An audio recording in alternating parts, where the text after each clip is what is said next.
제 친구가 겪은 이야기입니다. 제가 고등학생 때였으니까 한 8, 9년 전 일 겁니다.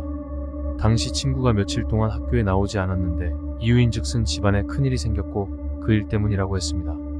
친구의 말을 인용해서 써보자면 당시에 친구 아버지께서 맞으셨기 때문에 할머니를 직접 모시고 사셨는데 할머니께서 평소 당뇨 합병증으로 지병이 있으셨고 한밤중에 순간적으로 의식을 잃고 쓰러지셨답니다. 다급히 친구 가족은 응급실로 할머니를 모셨고 병원 응급실에선 일단 가족은 밖으로 내보내고 당장 수술 준비를 해야 한다며 서둘렀다고 합니다.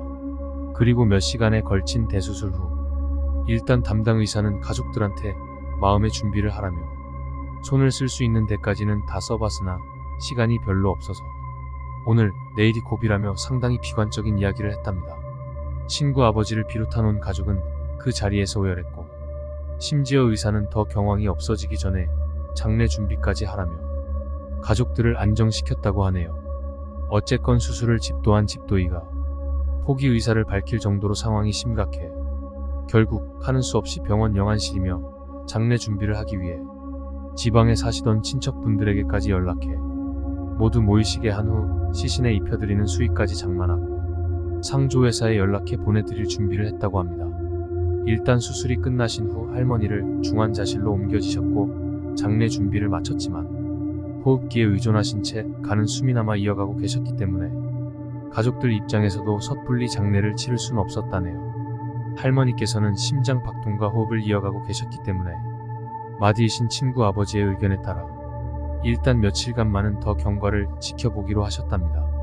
그렇게 한 이틀 정도가 지났는데 가족분들이 돌아가며 간호겸 할머니 상태를 체크하던 와중에 친구 작은어머니 그러니까 숙모께서 할머니 간호를 하며 잠깐 잠이 드셨는데 정말 이게 진짜 꿈인지 현실인지 분간이 되지 않으실 정도로 또렷한 꿈이었는데 웬 색동저고리를 차려입고 쪽 찐 머리를 한눈이 가늘게 찢어진 젊은 여자가 할머니가 입원 중이신 병실 앞으로 당당하게 걸어 들어오더니 이 할머니 안 죽었어. 빨리 지금 가서 흰소금 한 대랑 붉은 콩 한 대 구해서 할머니 얼굴에 대고 세게 내려쳐 라고 말하며 사라졌다고 합니다. 그러고는 꿈이 깨셨다는데 영 꿈 내용도 내용이거니와 꺼림칙해서 다음날 바로 가족들이 다 모인 자리에서 이야기하셨답니다. 가족분들 중 기독교 신자이신 친구의 고모님과 몇몇 가족분들은 말도 안 되는 꿈 이야기일 뿐이라며 반대하셨지만 모시고 사신 입장에서 당신이 할 수 있는 한 지푸라기라도 잡는 심정이 강하셨던 친구 아버지께선 혹시 아느냐, 정말 재수씨 꿈이 맞는다면 어차피 돌아가실 분이시라면 한번 해보자고 하셨답니다. 일단 현대의학으로도 죽음을 예고했고 돌아가실 분 면전에 그런 짓을 한다는 것 때문에 망설이신 가족도 계셨지만 결국 모시고 사셨고 할머니를 제외한 가장 큰 집안의 어른이신 친구 아버지 의견에 따르기로 하셨고 친구 아버지와 꿈을 직접 꾸신 친구 숙모 외에 친구 아버지의 살아계신 당숙 어른 한 분만을 대동한 채 숙모님의 꿈 내용대로 늦은 밤 조용하게 의식이라고 해야 하나 아무튼 꿈에 나타난 쪽 진 머리의 여자가 시키는 대로 해보셨답니다. 그러고 약 이틀 정도가 더 지났고 간간히 조금씩 반응을 하긴 하셨지만 할머니께선 여전히 의식이 없으셨고 가족 중에서도 이상한 꿈 때문에 고인이 되실 분께 무례를 범했다며 책임을 묻는 목소리가 나왔다네요. 그렇게 친구 아버지께서도 괜한 죄책감에 괴로워하셨는데 정확히 그 일을 치르고 3일 정도가 지나서 할머니의 심장 박동수가 정상 수치를 유지하시더니 거짓말처럼 눈을 뜨고 사람을 알아보기 시작하더니 급기야 말씀을 나눌 수 있을 정도까지 되셨답니다. 그런데 문제는 할머니께서 눈을 뜨시자마자 힘겨운 목소리로 무언가를 찾으시듯이 두리번 하시며 던진 말씀이 인연 어딨어? 인연. 이죽일년. 인연 어디 갔어? 셨답니다. 나중에 할머니께서 완전히 회복하시고 들려주셨던 이야기는 충격적이었다고 합니다. 돌아가신 친구의 할아버지 즉 할머니의 남편께서는 젊은 시절부터 조금은 방탕한 생활을 많이 하셨는데 결국은 그로 인해 외부에서 흔히 말하는 첩까지 두셨다고 합니다.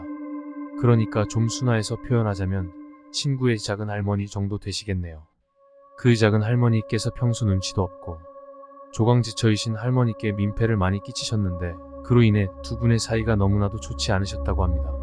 친구의 할아버지께서 비교적 젊은 나이에 돌아가셨는데 돌아가시기 전까지 한 집에서 어떻게 같이 공존하셨을까 싶을 정도로 앙숙지간이셨는데 결국 할아버지가 돌아가시고 슬아의 자녀가 없으셨던 작은 할머니는 첩이라는 오명을 평생 뒤집어 쓴 채 집은 물론 동네에서도 쫓겨나듯 떠나셔야 했고 그 뒤로 친구 아버지 및 할머니의 자식들이 장성하실 때까지 연락이 없으셨는데 그 작은 할머니께서 어느 날 밤 할머니의 꿈에 나타나셨고 형님 때문에 내가 이렇게 됐소. 형님 내가 억울해서 그냥은 못 가니까 같이 갑시다. 하시며 젊은 시절 그 모습 그대로였지만 얼굴은 창백하고 머리를 산발한 채 나타나 할머니의 목을 조르시고 어지신 할머니의 배 위에 올라타셔서도 계속해서 목을 조르고 계셨다고 합니다. 친구 할머니께서는 어떻게 해서든 벗어나려고 노력하셨지만 그 힘을 당해내실 수 없으셨다고 하셨고 그 기간이 할머니께서 의식을 잃고 쓰러지신 기간과 같았다고 하네요. 이후 친구 할머니께서는 회복하시고 금방 돌아가실지도 모를 거라는 수술 집도의와 담당 의사의 말과는 달리 약 4년여를 더 사시다가 돌아가셨습니다. 요즘도 가끔 그 친구를 만나면 정말 시간이 꽤 지났지만 아직도 잊혀지지가 않고 할머니와 가족들 그리고 자신이 겪은 일이 너무나 무섭기도 하면서 신기하기도 하다고 합니다.